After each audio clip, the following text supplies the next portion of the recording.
এই দেখো বন্ধুরা, আজ হলো 1 জানুয়ারি। আমরা চলে গেছিলাম আমাদের কাকদ্বীপের বড় মায়ের মন্দিরে পুজো দিতে। এই দেখো, আমরা আগে ডালা দোকানে চলে এলাম, ডালা কিনে নিলাম, কিনে নিয়ে আমরা মন্দিরের দিকে যাব। এই দেখো, আমরা চলে এসেছি এখন বাবা মহাদেবের কাছে। আমরা দুটো মন্দিরে মা তারা এবং বাবা মহাদেবের কাছে আমরা পুজো দিয়েছি এবং আমাদের গাড়িটাকে পুজো করিয়েছি। আজ আজ যেহেতু 1 জানুয়ারি, তার জন্য আমরা গাড়িটাকেও পুজো করিয়ে নিলাম। এই দেখো, আমরা এখন দাঁড়িয়ে আছি হনুমানজির মন্দিরের সামনে, কারণ এই ঠাকুর মশাই আমাদের গাড়িটা পুজো করিয়ে দেবে। আর এই দেখো, আমরা একটু দাঁড়িয়ে এখন চারিদিকে প্রণাম টনাম সেরে আমরা দাঁড়িয়েছিলাম। তারপরে এই দেখো, ঠাকুর মশাই চলে এসেছে, আমাদের গাড়িটা পুজো করে দিল।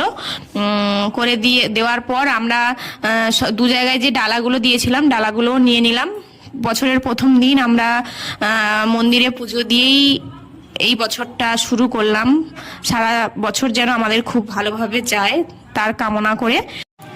এই দেখো বন্ধুরা, এখন আমি আমার মেয়েকে নিয়ে ঘুরছি, কারণ আমাদের প্রায় পুজোর শেষের দিকে। আর এখন দেখো, আমি তোমাদের সঙ্গে শেয়ার করব আমাদের মায়ের মূর্তি, বড় মা। এই দেখো, স্বয়ং বড় মা বসে আছে।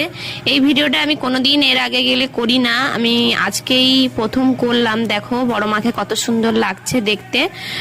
তোমরাও আমাদের সঙ্গে দেখে নাও বড় মার মুখটা বছরের প্রথম দিন। এই দেখো, প্রচুর ভিড় হয়েছিল, তবু তো আমরা একটু দেরি করে যাওয়ার জন্য আমরা তাড়াতাড়ি পুজো দিয়েছিলাম। এই দেখো, আমাদের এখন সবকিছু হয়ে গেছে, আমরা এখন বেরিয়ে যাব বাড়ির উদ্দেশ্যে।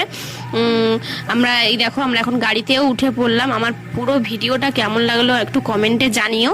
আজ বৃহস্পতিবার 1 জানুয়ারি, আমাদের নিরামিষ। সকাল সকাল পরোটা তরকারি নিয়ে বাড়ি চলে গেলাম। টাটা, দেখাবে পরের